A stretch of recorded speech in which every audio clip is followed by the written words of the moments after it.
Toujours Dave Nature, Dave.nature sans le E. Je parle de nutrition et de santé et j'ai des idées qui sont un peu à contre-courant si on peut dire. Et je suis venu casser du sucre sur YouTube. Donc en réalité, si t'as vraiment pas de thunes, je dirais qu'il faudrait se focus plutôt sur les fromages. Fromage au lait cru. Parce qu'en plus, la viande rouge aussi, elle est très riche en fer qui peut être un pro-oxydant. Le fer qui en surplus est littéralement pro-oxydant, littéralement anti-santé.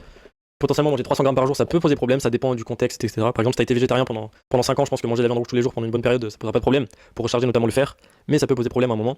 Faut savoir aussi qu'il y a tout le mode de vie qui permet de réguler notamment cet excès de fer, le soleil, l'activité, etc. Sachant que peu de gens prennent assez de soleil, peu de gens sont assez actifs aussi. Donc de ce côté-là, je pense aussi que limiter la viande rouge et plus focus sur les fromages au lait cru, ce sera supérieur. Et aussi pour les acides gras, et aussi pour le ratio d'acides aminés. Mais même si tu manges des fromages au lait cru, il faudra aussi des bouillons. Donc si tu veux manger un peu de viande, et surtout de la viande rouge, tu prends des parties collagéniques et tu te les fais en bouillon, un peu comme les pot-au-feu de nos ancêtres, etc.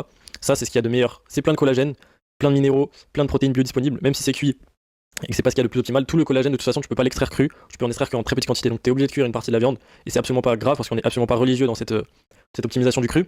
Donc l'idéal ce serait de faire carrément bouillon avec des viandes collagéniques et tu mets tes patates dedans et là t'es très très bien, pas cher, très riche en micronutriments, c'est équilibré et là c'est plutôt petit. À côté des fromages au lait cru, un œuf si tu veux, un jaune d'œuf.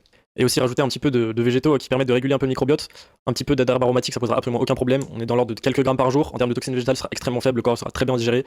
Mais il y aura quand même l'aspect positif de la régulation du microbiote, notamment sur la charge parasitaire et bactérienne des mauvaises bactéries, parce que les mauvaises bactéries, si elles pullulent dans ton organisme, elles vont créer des toxines et la production d'endotoxines c'est bien bien supérieur aux toxines végétales que tu peux absorber avec quelques herbes aromatiques, fruits un petit peu riches en antioxydants, par exemple les fruits rouges.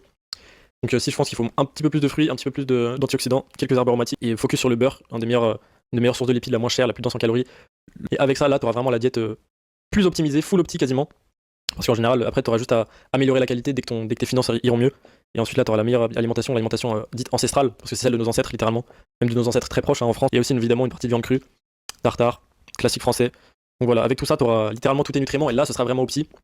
Et je développe sur cette alimentation dans mon protocole nature.